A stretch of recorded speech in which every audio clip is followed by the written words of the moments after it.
말씀 보겠습니다. 잠언 16장 2절 말씀입니다. 같이 읽겠습니다. 사람의 행위가 자기 보기에는 모두 깨끗하여도 여호와는 심령을 감찰하시느니라. 아멘. 잠언 16장 2절 심령을 감찰하시는 주님 앞에서 라는 제목으로 말씀 보도록 하겠습니다. 신자는 하나님 앞에서 자신의 죄인됨을 겸손히 고백하는 사람입니다. 왜요? 자신의 행위가 의롭게 보인다 할지라도 하나님은 마음을 감찰하시는 분이심을 알기 때문입니다. 오늘 본문을 통해서 이에 대해 함께 살펴보도록 하겠습니다. 오늘 잠언 기자는 사람의 행위가 자기 보기에는 모두 깨끗해 보여도 여호와는 심령을 감찰하신다고 말하고 있습니다. 이것을 타번역본에서는 사람의 행위가 자기 보기에는 모두 깨끗하여도 여호와께서는 마음을 살피신다 라고 번역하고 있습니다. 본문은 사람이 보는 것과 하나님이 보는 것을 대조하고 있는데 전자는 자기 행위를 깨끗하게 볼 수 있지만 후자는 그렇지 않음을 암시하고 있습니다. 이것은 사람이 자기 행위를 자랑하며 스스로 의롭다 여기는 것이 얼마나 어리석은 일인지를 잘 알려주는 교훈이죠. 하나님은 행위와 함께 그 이면에 있는 마음까지도 살피시기 때문에 하나님 앞에서 스스로 의롭다 할 사람이 없다는 것입니다. 재밌는 것은 정작 죄인 스스로는 자신을 깨끗하다고 생각할 수 있다는 거죠. 죄인의 매우 주요한 특징 중에 하나는 바로 무지함입니다. 죄인은 스스로가 죄인임을 깨닫지 못하는 경우가 참 많습니다. 하나님이 계시다는 것도 모르고 그분의 거룩하심도 모르기에 자신이 하나님 앞에서 얼마나 큰 죄인인지를 알지 못하는 거죠. 그래서 하나님을 찾지도 그분께 나아가기 위해 그리스도께 나아오지도 않는 것입니다. 이런 사람들에게 그들이 죄인이라는 것을 알려주면 그들의 반응은 대동소이합니다. 왜? 내가 무슨 사람을 죽였어? 물건을 훔쳤어? 내가 왜 죄인이야?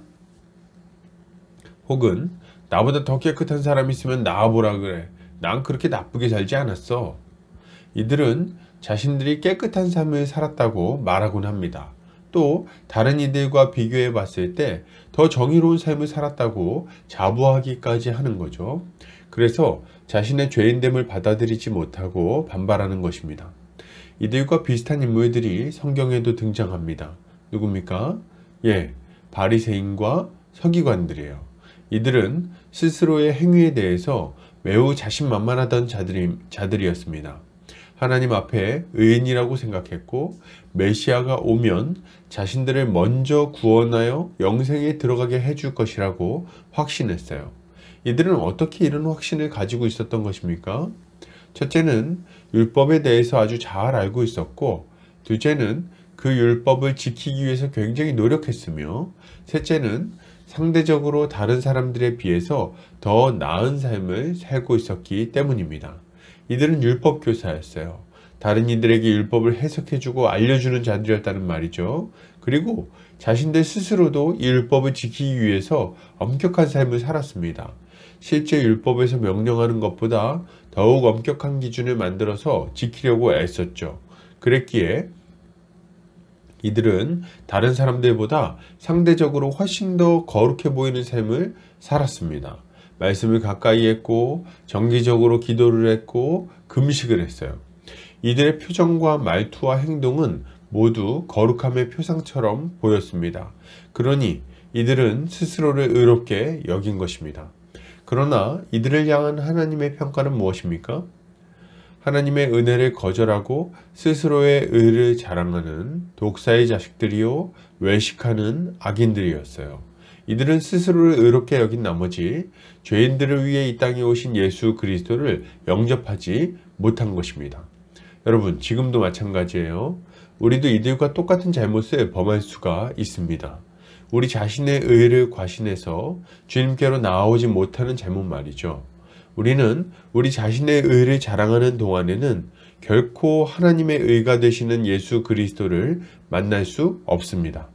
그분의 은혜는 죄인들에게 부어지는 것이기 때문입니다. 그래서 주님은 말씀하십니다. 나는 의인을 부르러 온 것이 아니요 죄인을 부르러 왔노라. 맞습니다. 주님은 하나님 앞에서 자신의 죄인됨을 인정하는 자들에게 찾아오셨어요. 여러분, 우리는 우리의 기준을 가지고 우리의 삶을 긍정할 수 있습니다. 나는 이런 잘못을 저지르지 않았으니까, 나는 저런 애들보다는 나으니까 등등 여러 가지 생각을 할 수 있다는 거죠. 그러나 우리가 분명히 알아야 할 것은 하나님은 우리의 마음을 감찰하신다는 것입니다. 하나님은 우리의 마음을 감찰하세요. 우리의 겉모습은 괜찮을지 모르지만 우리의 마음은 만물보다 심히 부패해서 썩은 내를 내고 있음을 알아야 됩니다. 우리의 교만한 마음, 음란한 마음, 거짓된 마음이 하나님의 눈앞에 낱낱이 드러나고 있는 것입니다. 그러므로 여러분, 우리는 어떻게 해야 되겠습니까? 우리의 의를 자랑할 것이 아니라 우리의 죄인됨을 고백해야 됩니다. 하나님의 은혜를 구하며 주님 앞에 서야 된다는 말이에요. 이렇게 할 때 주님은 비로소 우리를 바라보시고 손을 내밀어 주실 것입니다. 결론을 드립니다. 여러분, 신자는 하나님 앞에서 자신의 죄인됨을 겸손히 인정해야 됩니다. 이렇게 할 때 주님은 우리의 죄를 용서하시고 우리의 인생을 다시금 온전히 회복시켜 주실 것입니다. 오늘도 주님의 지혜로 승리하는 성도님들 되시기를 주의 이름으로 축복합니다.